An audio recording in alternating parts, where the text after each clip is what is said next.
Ne devons-nous pas poser les bases d'une réflexion, de ce vent nouveau qui tend à gagner notre continent, en particulier notre sous-région? Que peut apporter à nos pays, qui pactisent avec la Russie, dont le dirigeant actuel rêve d'un grand empire russe? De toute évidence, l'inconséquence de Poutine qui menace à tout bout de champ de son arsenal nucléaire, jouit du droit de veto de ses principaux alliés chinois et indiens qui génèrent l'instabilité mondiale. Force est de constater que l'invasion menée en Ukraine résulte de l'action d'un dictateur qui n'a aucun compte à rendre à son peuple, usant tout à la fois, de la désinformation et l'arrestation de ses opposants.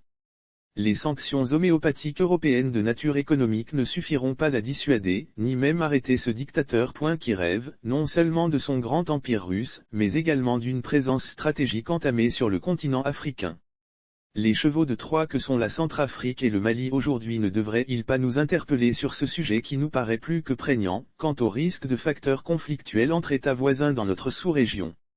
Nous n'ignorons pas que le Mali a dû, à une période de son histoire, afficher une affinité avec la République soviétique.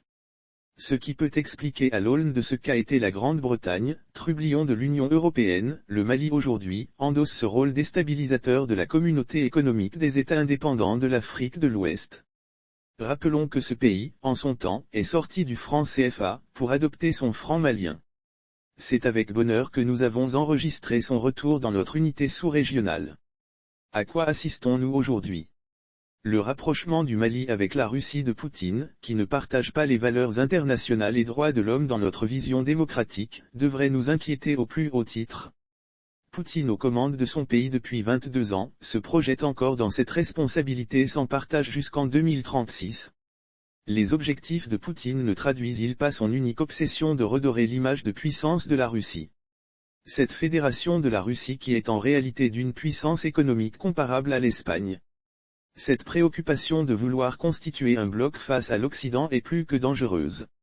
Ce bloc nuisible, à vocation belliqueuse rassemble des nations connues comme la Chine, la Corée du Nord, l'Iran et la Syrie, qui ne devraient pas servir de modèle à nos pays africains épris de liberté.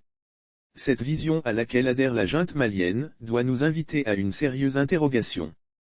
Un Premier ministre Choguel Maïga qui ne pèse guère plus de 2% de taux de popularité dans son pays, accompagné de nombre des officiers qui promeuvent les outils d'analyse et de réflexion russes dans leur pays.